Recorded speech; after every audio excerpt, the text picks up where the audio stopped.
ACL question also, just to kind of think you through. So you saw in our pyramid before that it not only is that passive piece, but it's the active piece. And so we talked about the passive was more of what we've been going through with regards to the cold tubs and the massage. But from an active, one of the things that we've utilized is a light, bicycle flush right after your workout, whether it be a strength training workout or right after a game. And with the whole idea is that with that flush, that blood flow is critical, right? For that oxygen and those nutrients in that affected area. And that's where the bicycle riding comes in, to increase that blood flow.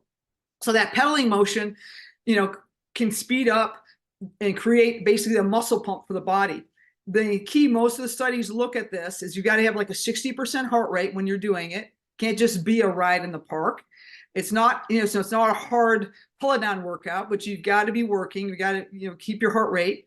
And then it has to be a light resistance, 80, 90 repetitions, per minute, enough to keep that RPM at that level, your heart rate at that level. And it lasts anywhere from 15 to 20 minutes. That's your typical, kind of flush program that most people, in rehab will look at. Well, think about what we just talked about, and then let's talk about those biological effects of Tecar then. So we know that that's one of the huge effects that happens no matter what. Even if we don't have the intensity up, we got it at 10 or 20%, where we're not creating a diathermic effect. We always have a cellular effect, a metabolic effect. We always have this ion exchange. And if you look at, the hydrogen and that what we're trying to push out of the system, that lactate with this whole bicycle, this is right in Tecar's wheelhouse. So another, therapeutic effect that we know is just that whole circulation. If we use heat with it, we cause that vaso movement, and whether we're using 30 or 40 or 50%, we can have this blood and lymphatic circulation increase. So again, right in the wheelhouse of what we want from recovery. So if we take that exact same athlete who was just going to go and do a light bicycle recovery workout, do those same parameters, but now go ahead and put our Tecar on. So put your sticky pad for your return plate. Most of the time we'll put, if you want to focus on the anterior chain, put it on the abdomen and across the quads. If you want to focus on their posterior chain, put it on their low back and put the RET on their hamstrings. So whichever you want, or you can put it even lower. You can go on to the gastrocnemius if you want to go through the entire lower extremity chain, but do the exact same thing, just with the Tecar on. Again, nice, lace, if you want to put it on low or just medium with a nice soft heat, just a 30, 40%. You probably find they don't have to be on the bike as long. They're still going to be able to keep that sweat going, and they'll get that same therapeutic effect of that muscle pump. So that's, like I said, I think you can do that same thing for your ACL patient and put it on just that one leg. And again, whether it be on the abdominal, if you're doing anterior chain, it sounds like it's more quadriceps. It usually is more quadriceps driven. Put that on, or you can put it on a sandwich where you put the RET on one side of the knee, where they're symptomatic, and then the return on the other, and then have them do their bicycle range of motion with that Winback on for that pain reduction, circulation. So you got the analgesic, you got the circulation, the metabolic changes, all included in that. One last thing with regards to what I'll specifically go over tonight is something that's unique to pro sports, and I think it's probably happening more and more in college now, and we see it in the WNBA, the NBA, is post-game resistance training. Because with our schedules, they keep adding games to, especially NBA, Major League Baseball, hockey. You may play on Monday, have the off day on Tuesday if you're at home, if you're lucky, or travel to the next city you're playing in on Wednesday, and then do the same thing Thursday and Friday. So where in that week do you strength train? There's no time. What we typically used to do was do it on your day off that you were traveling or when you got into the city, but then you never really have a recovery day. So what the tendency has now moved towards is to take and utilize that, go work out post game. That's when your resistance, because otherwise, how do we maintain, or how do we gain? Most of the time we're maintaining the strength and that endurance that we came into and that power we came to the league with, or into that season with.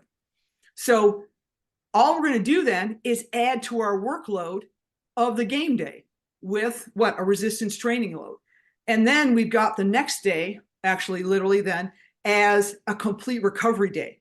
But what you really have to do is look at each one of those players and what that post-game day workout looks like, right? Because you might have a player that just played 38 out of 40 minutes, and then you got another one that just played 20. So what is their external load? And even during that time, what was their acceleration, deceleration, position? What does their individual look like? And then put their post-game workout into that. Now, what I'm going to propose is that why don't we add Winback to that post-game workout? Because now it can actually become a workout that improves strength and resiliency, those pieces that we need, but we're adding Winback into it. So we've got neurostimulation. We can help with pain management while they're doing their actual training. We can help out with circulatory. We can add that stim to it, and maybe even pull in muscles that we'll talk about this that might not be working because as you're fatigued, what do? You use maybe a poor movement pattern, and we're doing corrective exercises, but maybe they're using the wrong muscle groups, and maybe we can facilitate the deep muscles with our stim to correctly work. And of course, we can have that metabolic action. So this is the extreme of it, but we can look at, in a workout, like we just saw Steph Curry doing some lunge stuff. We could set, Steph up with the abdominal and quadriceps on, or in this case, we've got, the return plate on the back, and we're doing posterior chain work. So we've got our RET on both sides. And, again, it's just a quick video of just think about, you can do anything with this.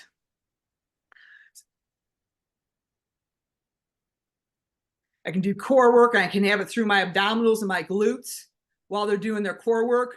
You can do, any of your workout, whether it be lower extremity, core, upper extremity. Put my bracelets on, have the other return plate on the abdominal area, and I've got that whole Tecar energy going through the body for that to facilitate the workout, but then at the same time to be able to actually make it a recovery component too. So, you think about this athlete's doing their workout after a game. So you're going to be fatigued. So what do muscles do when they're fatigued? They revert to maybe a poor movement pattern. So you've got an athlete that you're working on correctives.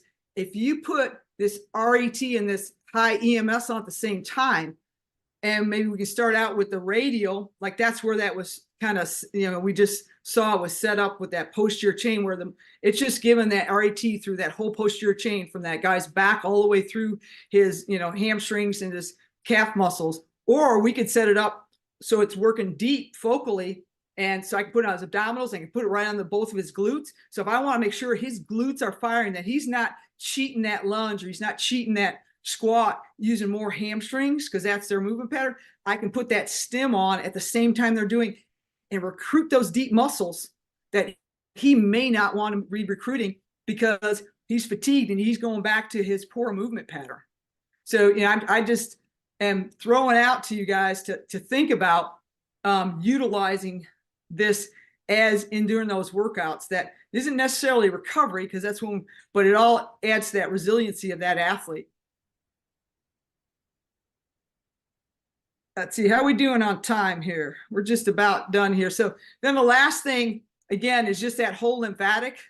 I'm just huge in the lymphatic system and utilizing it for recovery.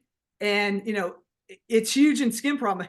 If we can affect the biggest organ in the body, it doesn't matter. I mean, this makes sense. Sleep, fatigue, arthritis, that's all us in the wheelhouse of sport. But just don't forget that our skin is our biggest, organ of the body. And so if I can take and put somebody through a lymphatic workout, a flush post game, which we will often do, and we can take that and again put an RET on there, with some heat, and then I can go in there and put some EMS in there and this drain, and I can put that plate over in different areas on the stomach and then on the gastric, the sticky pads.